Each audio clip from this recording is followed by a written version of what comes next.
6 p.m. October 17th, 2022, regular meeting of the Windsor Heights City Council. Roll call. Susan Skiris. Here. Joseph Jones. Here. Michael Libby. Here. Lauren Campbell. Here. And Teresa Harms. Here. Please join me in the Pledge of Allegiance. Pledge of Allegiance to the flag of the United States of America and to the republic for which it stands, one nation, under God, indivisible, with liberty and justice for all. Thank you. Approval of the agenda. Roll call. Susan Skiris. Yes. Joseph Jones. Yes. Michael Libby. Yes. Lauren Campbell. Yes. And Teresa Harms. Yes. 3A, public hearing on proposed amended and restated plan for the Windsor Heights urban revitalization area. Second. Dennis? Thank you, Mr. Mayor. The Economic Development Committee began looking at amending our current abatement programs to include multifamily residential back in April 2022. With the help of Dorsey Whitney at the City's Bond Council, an amendment was written and discussed by the committee in June. With the recommendation of the Economic Development Committee, Dorsey Whitney went forward and laid out the hearing and notice requirements for the amendment, finalized the amendment language. The city has set the hearing for this notice in September. The amendment will establish a residential multifamily abatement that forgives taxes on the new taxable value of a development 100% for a period of 5 years and 75% for years 6 and 7. This new incentive program is recommended in an effort to make Windsor Heights more attractive to higher density residential developments, specifically senior and younger demographics, for the purpose of providing more diverse offering of housing options. Some may ask what the financial impact of something like this would be. However, it's impossible to provide specific numbers unless we have a development that is in front of us to discuss. However, the way that this works is if a $2 million investment for, say, a senior living facility were to come to Windsor Heights and be located on a piece of property that is already valued at $1 million, the tax abatement would only apply to the new $2 million that's being invested in the senior living facility. So in years 1 and 5, $2 million would be abated each year. In years 6 and 7, 75% of that $2 million would be abated. And in year 8, that property and investment would come to full taxation. So Dorsey and Whitney could not be here this evening. They will be at the next public hearing for the next amendment to the revitalization program. I will attempt to answer any questions that you might have. Roll call and open the public hearing. Susan Skiris. Yes. Joseph Jones. Yes. Michael Libby. Yes. Lauren Campbell. Yes. And Teresa Harms. Yes. Discussion on council. Any members of the public here to speak on this? Mr. Mayor, I'll just say that our economic development committee has been looking at several different ways that we can help boost economic development, whether it be commercial or residential, over the last several years. That's one of the many steps that we can take to try to entice people to move to our community or to stay in our community. I think it'll be really helpful for us in the long run, along with some other things that we have hopefully coming down the pipe, but also incentivize some of those things. So I think it's a real positive bias of some of the committee. So that's all. I am not on the committee, but I would say that I was very excited about this. I've had conversations with different developers. Obviously, we're in competition with other communities that surround us, and we all have very robust economic development incentive initiatives like this. So I'm excited that we're actually taking the step. Although we don't have lots of open spaces or opportunities, but I definitely think the ones that we do have, it certainly makes them more attractive to the developers that are out there. So I'm glad in whatever capacity we can utilize this, that we are considering that forward. So thank you for your work on this.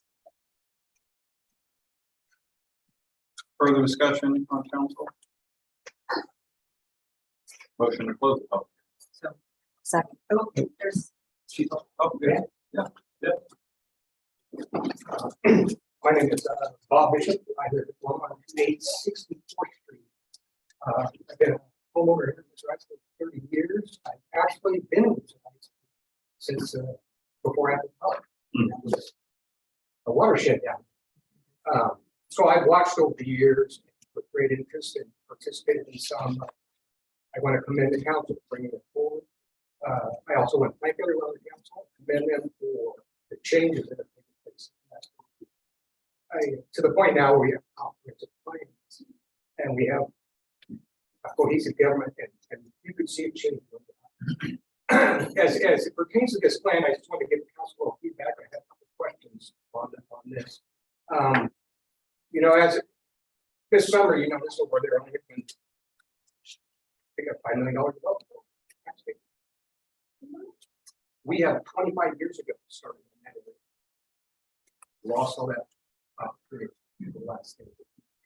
There's only a couple pieces of property left in the city that would suit this retirement facility or whatever, multi-family housing. And I hope that whatever transpires fits in with the comprehensive plan that the city's laid out. So again, I thank the council for time. And I just wanted to let you know that as a citizen, I think it's a great thing. Thank you. Thank you. Any other comments from public? Motion to close public hearing. So moved. Roll call. Susan Skiris. Yes. Joseph Jones. Yes. Michael Libby. Yes. Lauren Campbell. Yes. And Teresa Harms. 3B, consideration of resolution number 2022-43, a resolution adopting amended and restated urban revitalization plan for the Windsor Heights urban revitalization area. Second. Further discussion on council? Hearing none, roll call. Susan Skiris. Yes. Joseph Jones. Yes. Michael Libby. Yes. Lauren Campbell. Yes. And Teresa Harms. Yes. Public forum. This is the time for comments from the public on topics of city business other than those listed on the agenda. No action may be taken. Please come to the podium, state your name, address for the record, and keep your comments to no more than 5 minutes.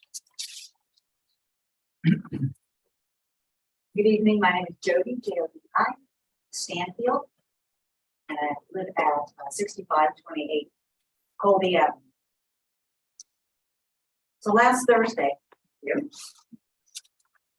as I crossed into the entrance of Hy-Vee, I saw an armed security person. They were standing at the entrance, dressed conspicuously, all in black. The vest they wore had a patch on it that said Hy-Vee Security, and it appeared to be covered in weapons. I was very alarmed when I saw this. So I asked them what they were equipped with. And I learned they had a body camera, canisters of mace-like substance, handcuffs, a stun gun, and a loaded Glock with 2 additional magazines. I was very unnerved. I've lived in neighborhoods of Boston, Seattle, Fort Lauderdale that have higher crime rates than Windsor Heights. So as I shopped, I kept asking myself, why does my local grocery store have its own weaponized security?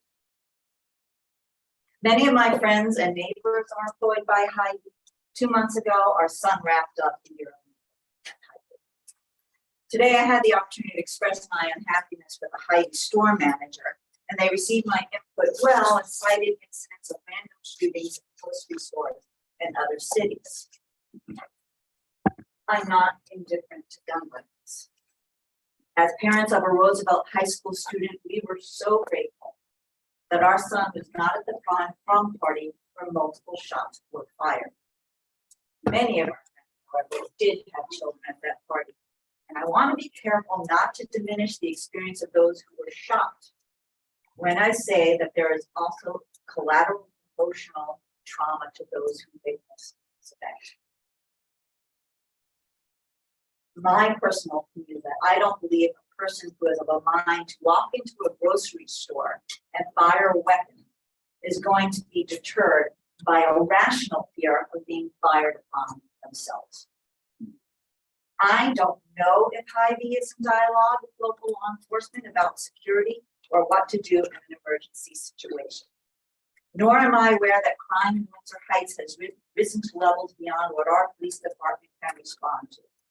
I do know that our police department where we're standing, is maybe a quarter of a mile from Hy-Vee.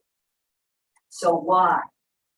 Why does my local grocery store have its own weaponized security guard? My worry is that Hy-Vee is marketing personal security. Doing that implies that there is reason to be fearful of each other. Sadly, these kind of marketing strategies are economically effective. Hy-Vee is a strong corporation, and I wish that they would use their influence to advocate for gun safety. But tonight, I'm here because they are a highly influential corporate member of the Windsor Heights community. I am alarmed by this development, and I wanted to register that with this city council, who I have seen make overt efforts to bring people together. So I want to thank you for this opportunity and express my gratitude. Thank you, Jody. Thank you, Jody.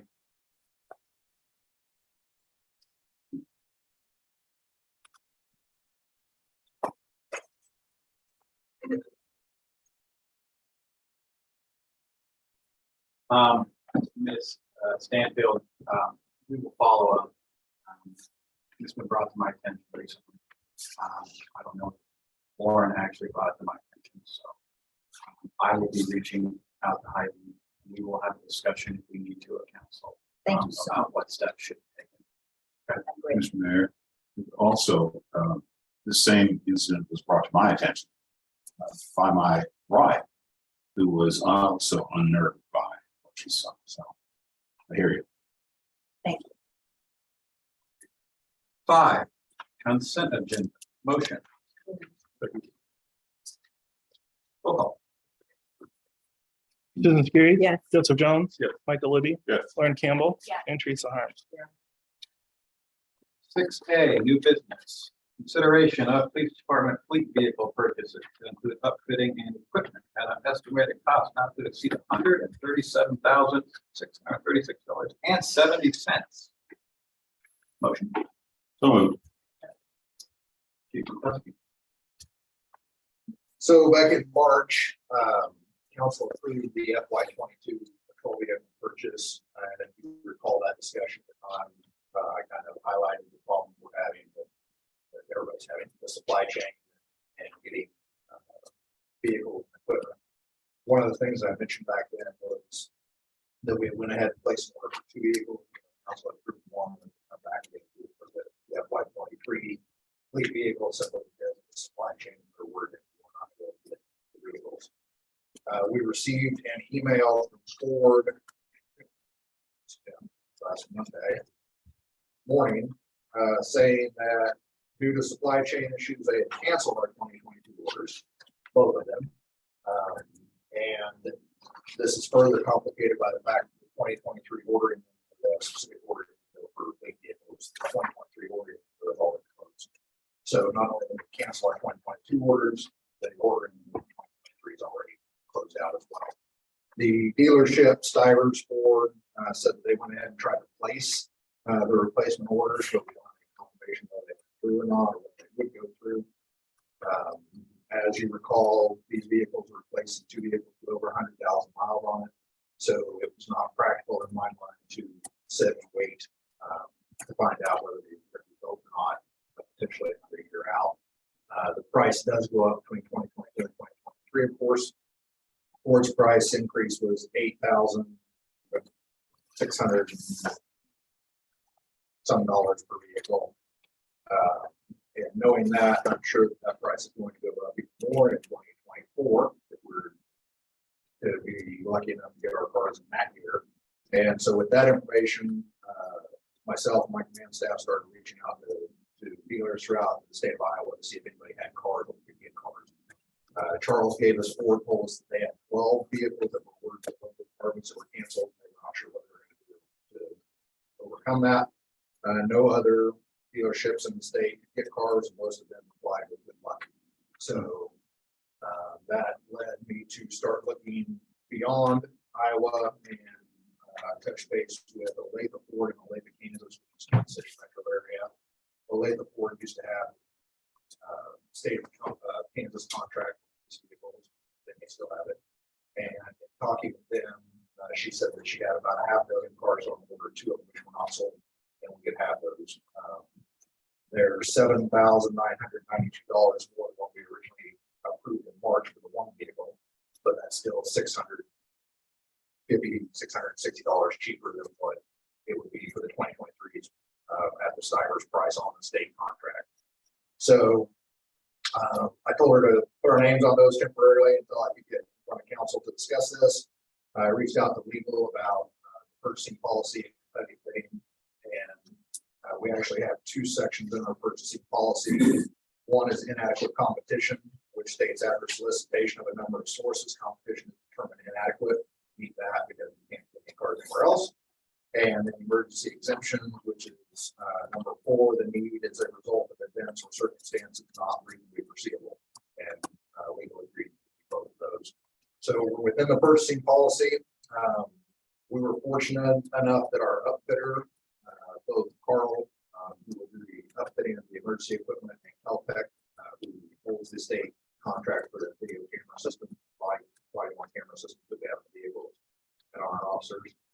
Those prices did not significantly change. They shifted just a little bit between the 2, but the end result is pretty close to what it was before.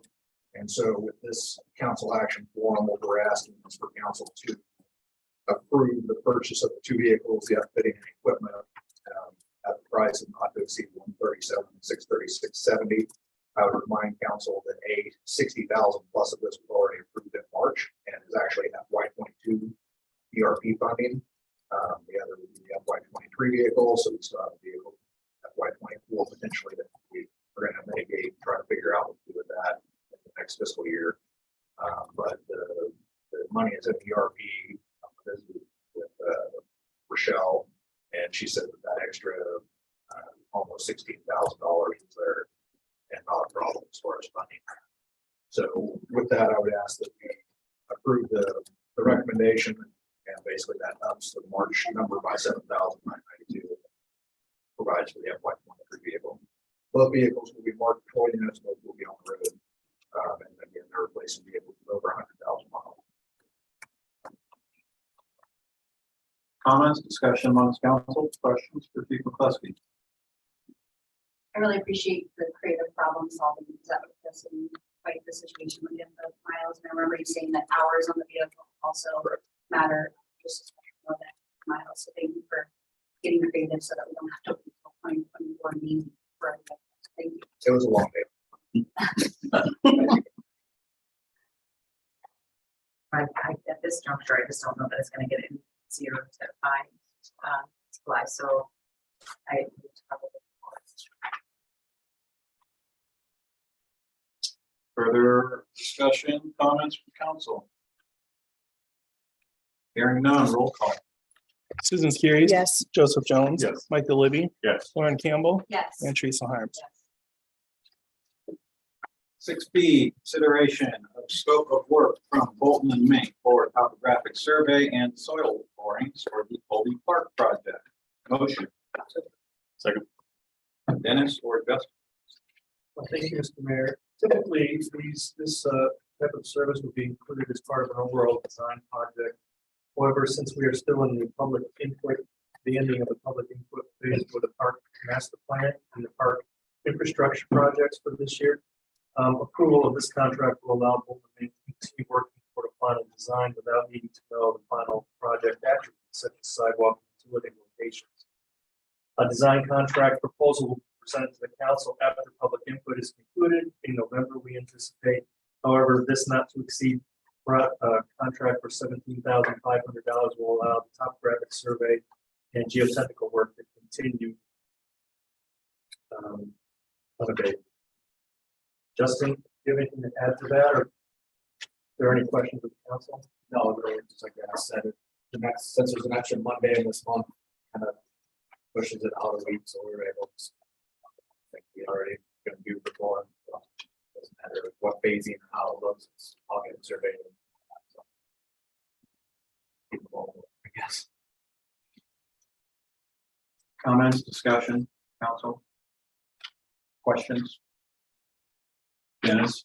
When is that public gathering for 68th. I think it's October 25th. 68th Street. Yeah. Thank you. From 4 to 6. At the community.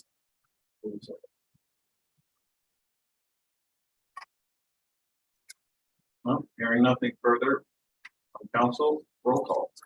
Susan Skiris, Yes. Joseph Jones, Yes. Michael Libby, Yes. Lauren Campbell, Yes. and Teresa Harms.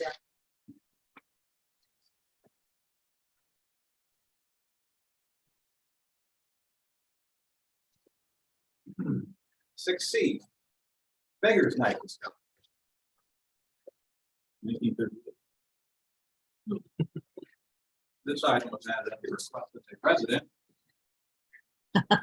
/ city council. And I prepared a memo just highlighting, detailing Beggars Night because it is a unique tradition in the Midwest and might just the Des Moines Metro. As I stated in here, Beggars Night isn't a holiday. It's not a holiday anywhere. Halloween isn't a holiday anywhere. But we kind of treat it as an unofficial community event. And so Bondurant has recently made the decision to move their Beggars Night to the last Saturday in October. But they did that actually in January, despite the fact that it kind of only appeared recently in the news. And they had a public input session. It was discussed at 2 different council meetings in January before they decided to change. So inviting council to have a discussion about Beggars Night, if they want to explore changing it or keeping it as it is unofficially the night before every Halloween on October 30th. Well, thank you for putting this on the agenda. I really appreciate it. So I had an opportunity to talk with some of the folks out in Bondurant and then also talk to some of the parents at Clive Elementary, because that's where my kiddos go. And I guess consistently what folks shared with me is that wrangling your children on a Monday night or a Tuesday night or a Friday night or a Saturday night a Friday night even is difficult because you have lots of activities that are happening during the course of the week, but then you also have to get them to bed. And Beggars at Night goes from 6 to 8 traditionally is what it's been. My kids are generally like going to bed at 8 o'clock, so it just makes it difficult. And Beggars Night is geared towards that age demographic, right? And so in my conversations with folks, it was overwhelmingly supported for the Saturday evening where you have a little bit more time to actually enjoy the community event as opposed to a weeknight offering. I would love to hear.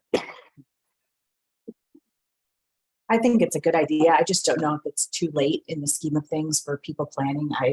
I know that I would have already planned ahead kind of for things, but that's just me, and other people can fly by the seat of their pants a little bit easier than I could, given my work schedule when Bree was able to go Halloween trick-or-treating. So that's my only concern, is that we're giving a 2-week notice. I mean, I don't care either way because I'll be handing out candy and Saturday, Sunday, whenever we decide, I'll be out there handing out candy. So it doesn't make a difference to me. I just want to make sure that everybody's on board and we give enough time for the notices to go out to not only residents, but the people that are actually trick-or-treating.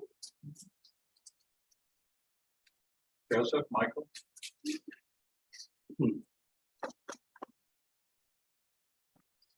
Yeah, I mean, as the non-parent, I guess my question is, does it matter that you're always going to give up the Saturday? Like, do people want to have some flexibility that one year they don't have to give up our Saturday?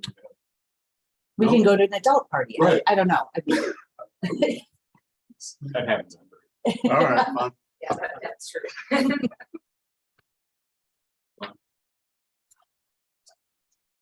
will roll with whatever country is spending. I like the idea of Saturday night, I think it's something so much easier for, to sleep in Sunday morning after the sugar crash than, getting up.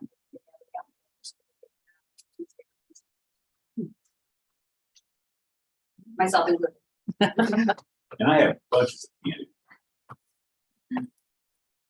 Well, I would acknowledge, as Scary said, that it's, I don't want to, you know, make any decisions or anything, but it is a bit late, obviously. We're 14 days, 15 days from Mayor's Night.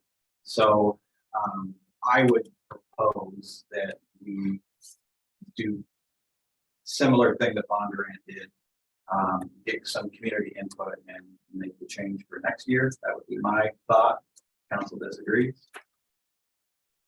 You are the body. I'm just the mayor. At least it's Sunday night this year and you aren't trying to get from work to get your kids dressed to out the door. You're at least able to maybe be home. That's the only saving grace that I see in it if we put it off a year. But I'm okay with it. I can roll with whatever. Again, I think we would probably get decent media exposure and changing, right? We can put a release out and I mean, I know that Bondurant got some great coverage with their announcement and we can certainly post it on our website and our social media. I know it's too late for our newsletter, but I think that there's ways and people certainly let us know if they liked it or they didn't like it.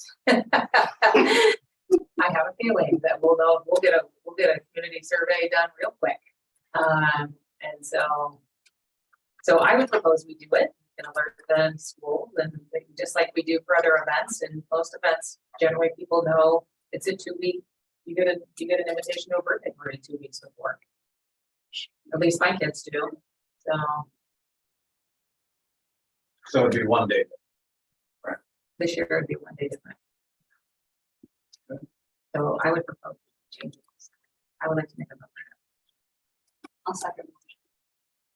What's this discussion? So I think it would be sort of, is there consensus to give staff that direction? Okay. Is there consensus to give staff that direction?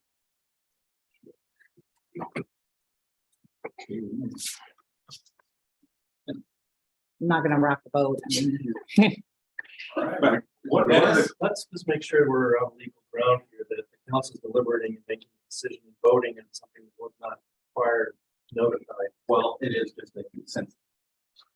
It's on the agenda, so I think it's the consensus is they want to give staff directions to do that, but they are well. Thank you very much. And then are we going to reach out for feedback after this to find out if I sure hope so. and then we're gonna also ask for people whether just use Halloween as Halloween. Yeah, since 1938. Yeah, can we ask that question too? Just in case. The only concern I have is why would we want to tickle at least 2 weeks ahead of us? You know, I just, to your point, I don't know, you know, it's a Saturday versus a Sunday, 6 to 8. And if we decided to stay the course this year, and then perhaps make the change next year, I think it might settle easier. I guess my concern is I've already received 3 adult Halloween, invitations to go to parties. And so it's fine with me because, whatever. But if people have kids, then they're choosing or, they've already decided that they were going to the party, so they have a babysitter. And now they have to switch things. That's, again, the 2-week notice. If it was maybe 3 weeks or a month, it would be a little different and a no-brainer. But again, I'm not going to rock the boat. I'll just go with whatever the consensus of everybody is. If I may, do kind of Come on up. turning all the way up there. As an adult, you sometimes will do an adult Halloween party. For this year, you plan your costume, and 6 to 8, you're getting ready to go. If you're going trick or treating with your child, oh, you want to have a costume on. Getting on their own. So I kind of see where maybe staying the course for this year, then. Ms. Dan, but I know you already spoke, but for Travis's benefit. Yes. Clerk's benefit, can you say your name and address again, please? JODISTANFIELD.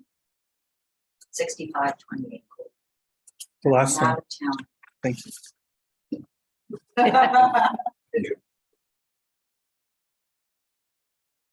Well, if I would have known this would have been a split thing, I would have put something to vote on. It's got to give staff direction. You need to decide what you want him to do.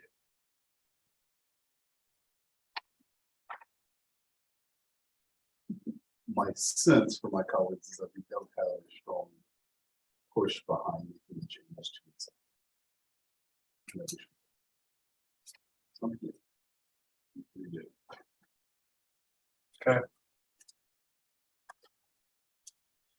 This is the direction then for staff to add it to the agenda for the first meeting in January. Is that the direction then? I think what we'll do is we'll leave it. We'll leave it. And we'll have a discussion. Is everything okay?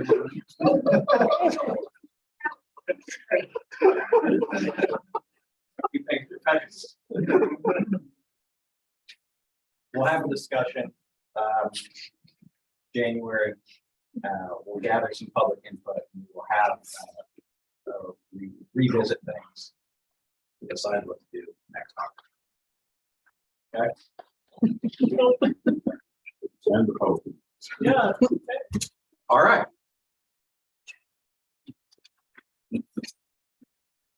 6D, Public Works Director posting discussion. Dennis, I was just hoping two things. You could update council on where we're at with the posting. And the second thing is I know that when we had hired Dalton, I think we had maybe 15 plus applicants. I don't believe we had such a robust amount this time around. And so I don't know if it would be beneficial to consider adjusting the salary range, or I just would like to have a discussion on council to try to accelerate the hiring process. So you could just give us an update. I appreciate it. Sure. We have interviews scheduled for 2 candidates for tomorrow. So when those 2 interviews are completed, I'll have a very good idea as to whether the pool that we originally had of 8 candidates is going to make the grade and have somebody viable to hire. If we don't, though, I think that it is important to have a discussion about compensation, and I'll explain why. We had an assistant public works director sit on the original panel with you, and he was asked numerous times before he sat on the panel, "Hey, would you like this job?" No, this would be something where an assistant could take over a department. And his response was he'd have to take such a significant pay cut to do it, that it wasn't worth his time.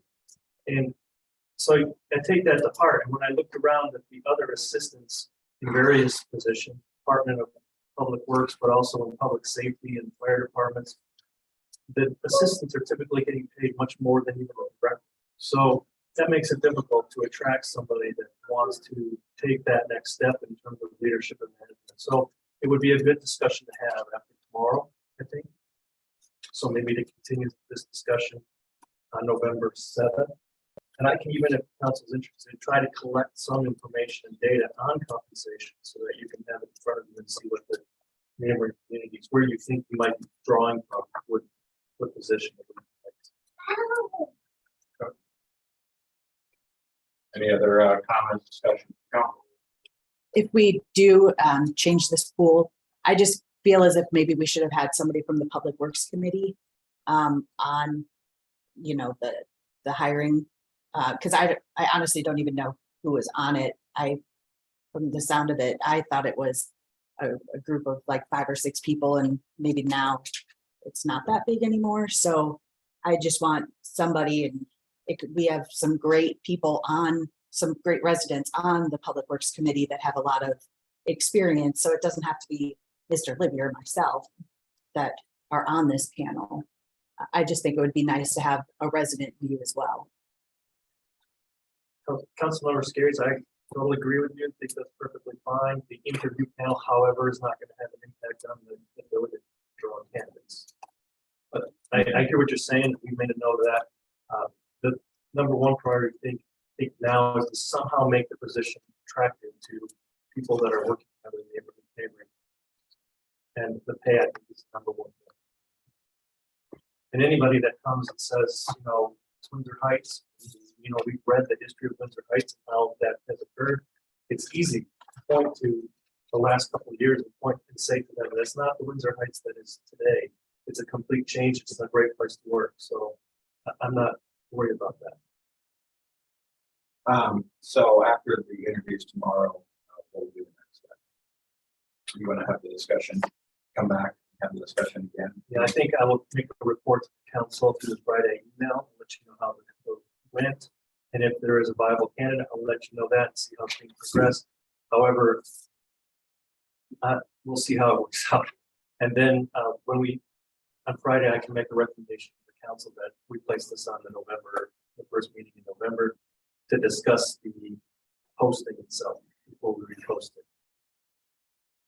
Dennis, when you bring us back the salary, will you information, when you bring us back our last salary? Yeah, that we had for that position, because we did that not too long ago. Right.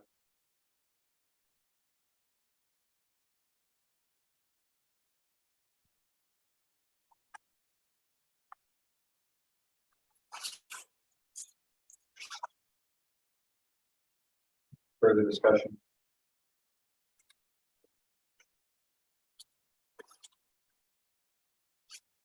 Thank you, Dan. 6E, consideration of resolution number 2022-45, the resolution establishing a community 24/7 carbon-free electricity goal for the city of Windsor Heights. Motion? So moved. Second. This was something that I added to the agenda.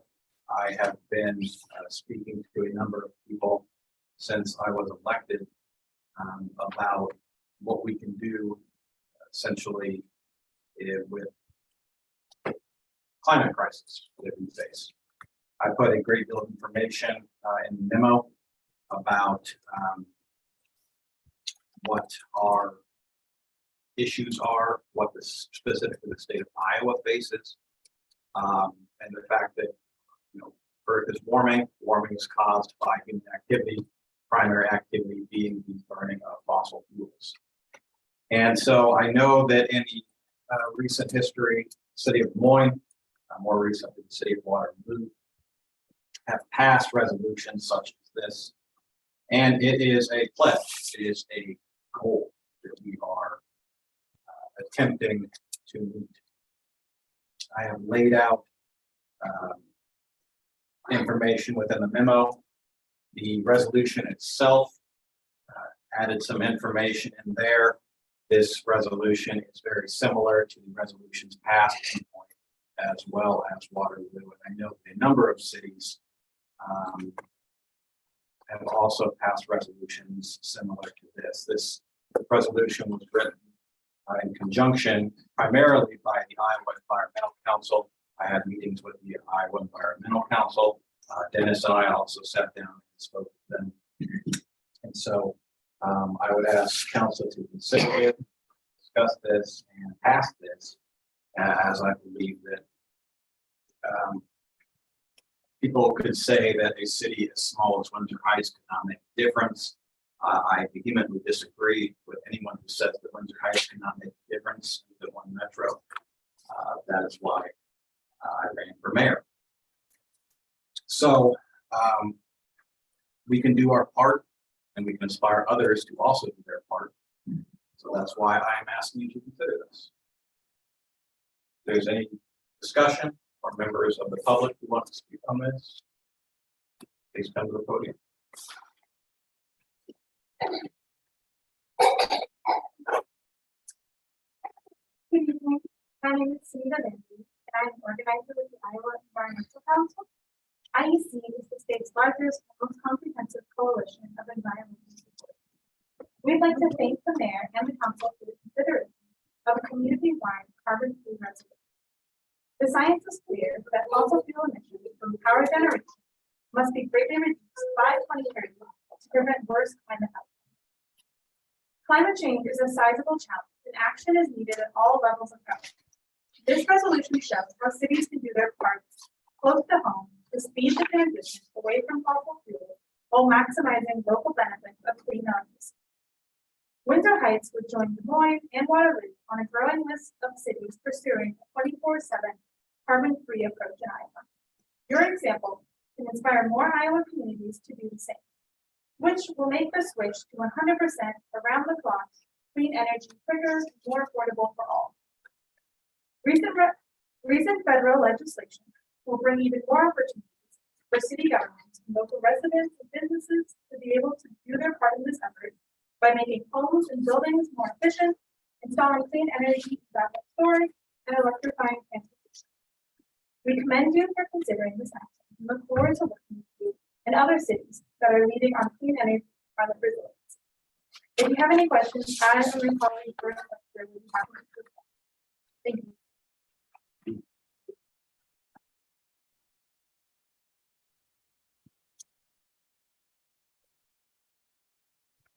Good evening, everybody. My name is Jake Roby. I am a climate justice organizer with Iowa CCI and I'm a Des Moines resident. I want to applaud you for taking leadership on this and doing something about this huge elephant in the room. The climate crisis for someone like me who gets paid to study it and learn more about it is absolutely terrifying and it is dire. We are at the edge of a cliff essentially of where we go beyond that. We keep going, like emissions keep going up every year, despite everyone knowing this is a huge problem. Global emissions are rising still.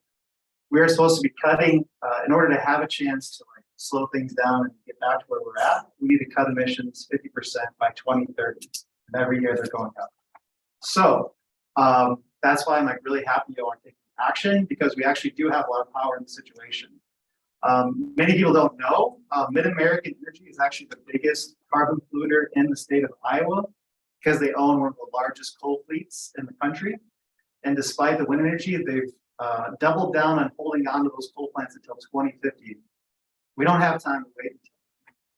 And with cities who are Mid-American customers declaring this resolution, it does signal that we're ready for that transition to 100% carbon-free electricity. And this is very beneficial for your city and for your residents because investments into community solar on rooftops and energy efficiency, it lowers your bills. Our office just signed a contract to put solar on our office, which is probably about the size of this building. And we're going to save $80,000 over the next 25 years. So it's a no-brainer, I think. If you have the capital to invest into it, you're going to save long run tens of thousands of dollars, if not millions, for a city your size. So yeah, I'm just really happy that y'all are taking action. And yeah, again, there's also millions of dollars from the Inflation Reduction Act that's coming down to help you all with this too, including a 30% tax rebate from the government. So now's the time to do it. So thank you. Thank you. Any other public comment?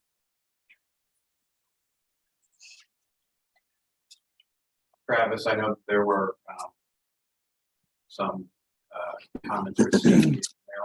Yes, they had one, just a gentleman named Bruce Vandergift at yahoo.com. He's spoken in favor of Tim Hansen, spoke in favor of an Ari, iowastate.edu. She spoke in favor. Alice Bryan at gmail.com also spoke in favor. So I think there's a total of, I read off 4, and there was an additional one on the One this morning. yeah. Let me. We received personal ones too. That didn't come through, like from Sandy Dixon, maybe. I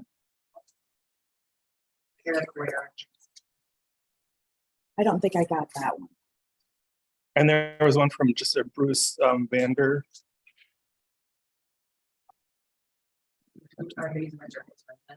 It's hard to say because they come through the portal.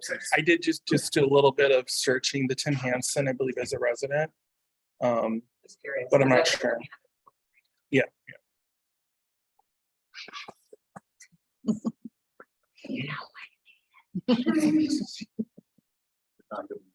So I just have a few questions. One, is, so words on paper, right? We have words on paper.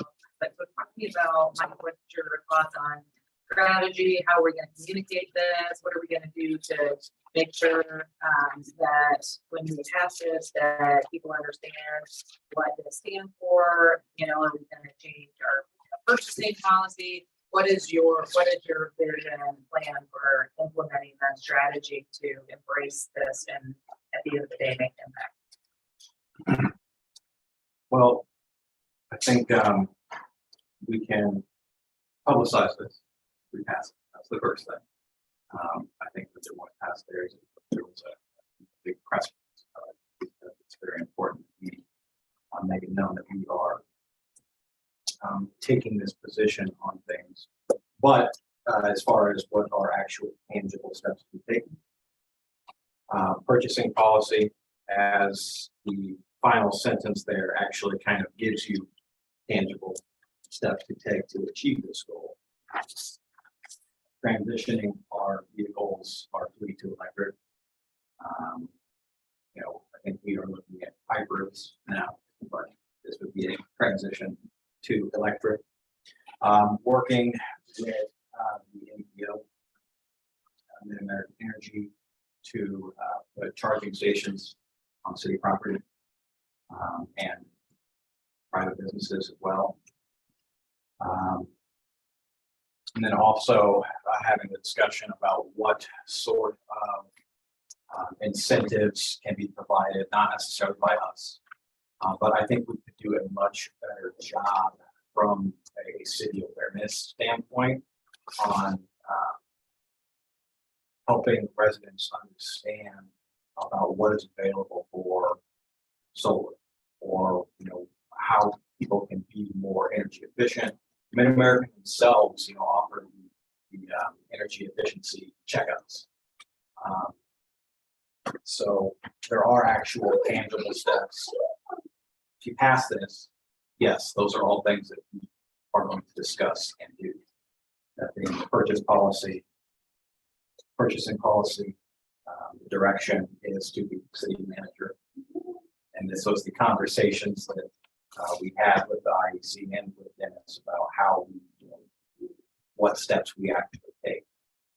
But policy, working with Mid-American, working with NPO, we're very fortunate to have Allison and help from the NPO, who I emailed and informed her that I was bringing this to council.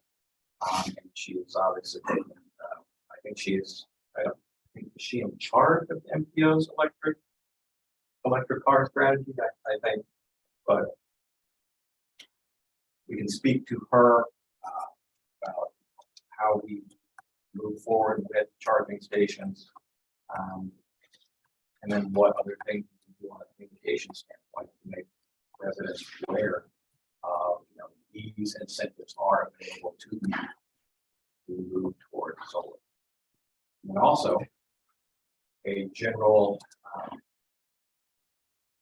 say, attitude or strategy from this council, and maybe the councils that follow it, that when we do build new buildings, they are going to be solar. They are going to be energy efficient. And they're going to be self-sustainable and not going to be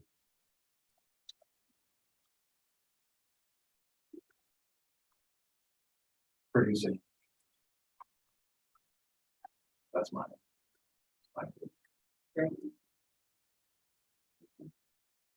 I would also like to see this, because once we approve this, should the council approve this, at least it gets on our radar screen and we can be taking action moving forward. And I think this just kind of pushes the envelope along for all of us.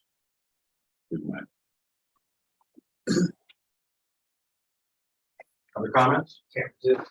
Ladies, Mr. Mayor, council, not read Bill Gates' book. I encourage you. It's the science. It's. I agree wholeheartedly. Excellent. Gotta start something. Bill Gates has laid it out. Please read the book. Keep that in mind as you move forward, whether it's an ordinance change, building, or whatever. Where is the most value going to come? The dollars. Where are the solutions coming? Bill Gates has laid it out clearly. Please read the book. What was, what's Would the, you need like a copy? I'll bring it up. what is the name of the book? I can't remember right now. But it's his take on the climate, Okay. and he identifies the 5 areas that we need to address as a society, world society. For instance, power generation. What are the top 4? It's like anything else. Do a Pareto. What's the top 3? Those are the ones you go after. It's 80%. And so it's the power generation, it's transportation, concrete, and steel. 25%. How to avoid a climate disaster by building. There you have it. Thank you. David, you are.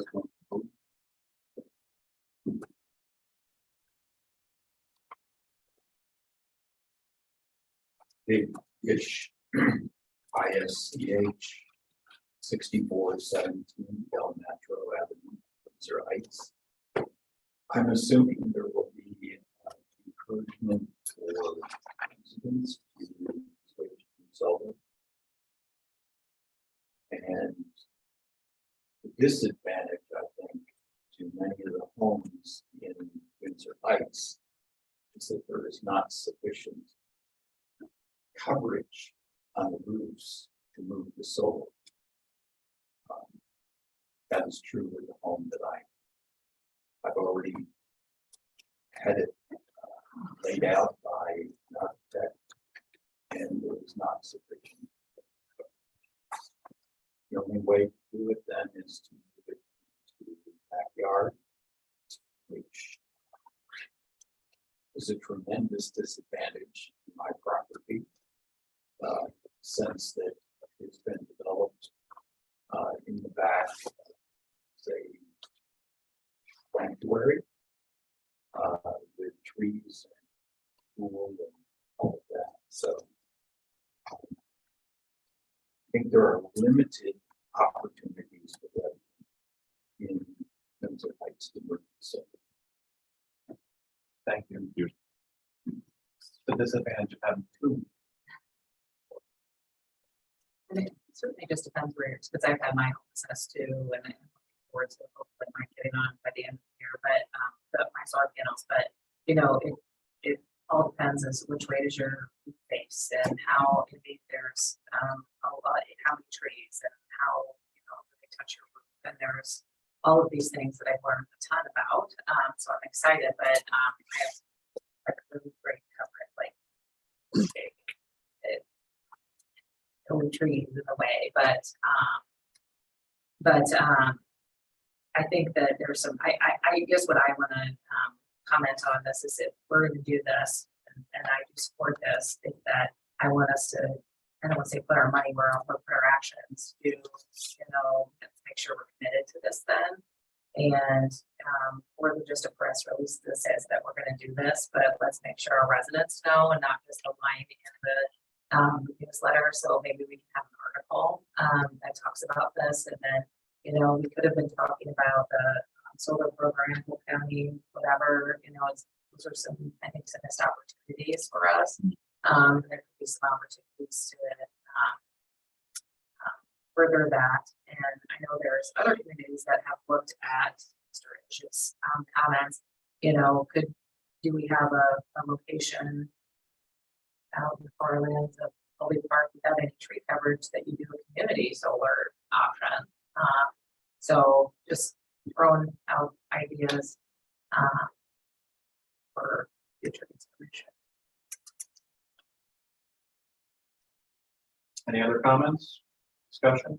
do you know, has the city of Des Moines, my concern is, you know, if we go to electric vehicles such as our police, our public works, I don't know that the amount of use in an 8-hour day that the electric charge is going to last that long, you know.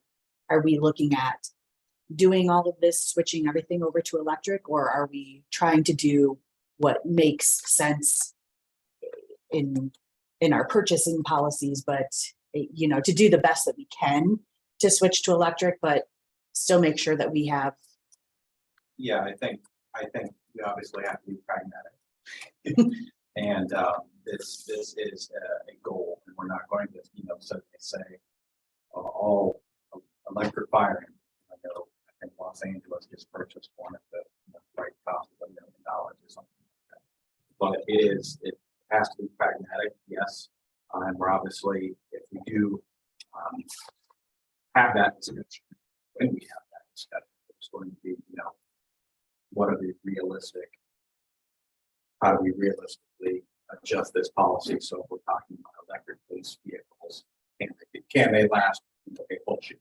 Or so it's absolutely a conversation we are having. That was one of my concerns with this was, oh, great. So we're 4 hours into a shift on the police and somebody's calling Chief McCluskey. I'm on the side of the road, and you know, the next thing you know, everybody rips them for it for the rest of their career. No, that would obviously be a discussion we have. It'll all be grounded in, you know, research and evidence, that we won't just make that change without it being a smart. One of the realities is that technology is changing all the time. And, you know, the discussion about electric vehicles just wasn't available even 5 years ago. And now, as technology continues to move forward, we're not that far away, I don't believe, in better storage of electricity, also longer distances in time with electric vehicles. So we will see. Mr. Mayor? Ben?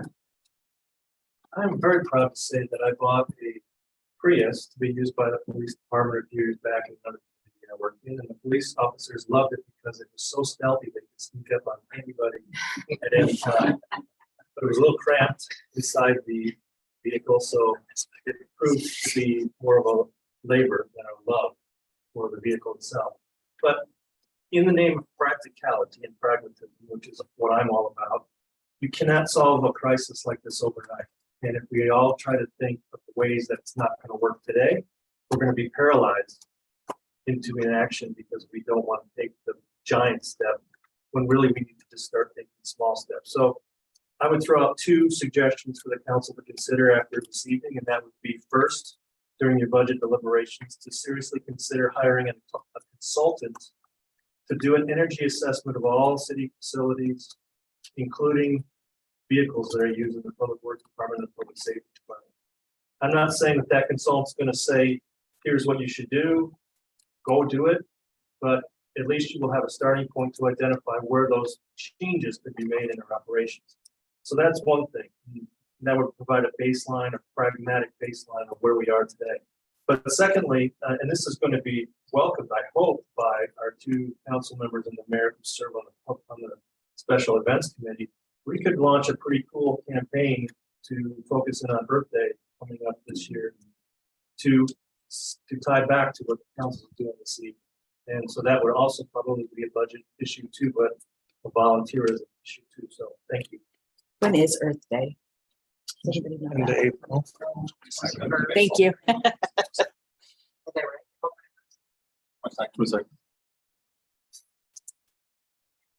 I prepare a whole day in advance. Halloween, birthdays, everything. Every event of my life. Further discussion on council? Hearing none, roll call. Susan Skiris. Yes. Joseph Jones. Yes. Michael Libby. Yes. Lauren Campbell. Yes. And Teresa Hart. Thank you. Thank you. 7A, reports. I included mine by 2 in the packet. Sorry. Yeah. From that, anything but gratitude for everyone, all of the, for it all, giving, his promise to sit quietly. Not myself, but I appreciate it. Everyone. So thank you. You did a good job. You did a great You try. job. One of the most memorable. city council meetings I'll ever have. Oh, yes. Libby. I just had a couple of really good things. I had talked with council this past Saturday and able to have conversations with a couple of people that just recently moved to Windsor Heights and had questions about a whole raft of things from the budgetary process to taxation and how city government works. And I really do appreciate that opportunity to sit and listen and then sometimes answer a question or two. I also want to thank our city manager, Dennis, for meeting with me as he does each and every Monday prior to the city council meeting so that we might have a discussion in depth about city business. So thank you, Dennis. Nothing for me. I didn't even get you. You were there. Okay. Scary. We had a good turnout for Hocus Pocus on October 7th. I counted 238 people, and that was about 8:15-ish, because that was the first chance I got to do a head count. I know a few people left because it got a little cold for people, including myself, but it went. We had a great turnout, so I think we probably had over 250, 260. Somewhere about there. So that's a pretty good turnout for 40-degree weather. We had some hiccups, but we were able to work through it all. Want to say a big thank you to Chief McCluskey, Brian with Public Works, Nathan, Barb, Therese, and James for doing whatever was needed as we kind of were in the weeds a little bit there. We had some hiccups, but we went through a ton of hot chocolate. Thanks to Therese for picking up the extra hot chocolate when we ran out of hot chocolates twice. Then Alicia with Bankers Trust even got into the hot chocolate action and helped us by putting marshmallows and whipped cream on top. So I appreciate her jumping in, seeing that we needed the help, and she just jumped in without any questions. So big thank you to Therese and the rest of the volunteers, because I don't know what Lauren and I would have done without you. Then let's see, Bankers Trust sponsored the movie, and they gave away some pretty cute gift baskets with a Hocus Pocus theme. I was kind of jealous of the baskets, not gonna lie. My Metro Waste meeting for Monday was canceled. We have a special events committee meeting on Friday. Travis should be putting up the special council meeting information, since there will be 3 council members in attendance. Therese will be attending to give us updates on Windsor Wonderland and include what she needs help with. So planning is continuing with the Veterans Day Luncheon. It's on November 11th, starting at 10:30 a.m. We have Colonel Christine Brooks as our guest speaker for the event. The invitations went out today. Thank you, Adam. We've had a few people call to RSVP already, so that's a good thing. Therese is heading up the goodie bag giveaway for the veterans, and we're looking at filling about 100 goodie bags. If you'd like to donate to this, please let Therese or I know. We need donations. Pens, clips, anything, we'll take it.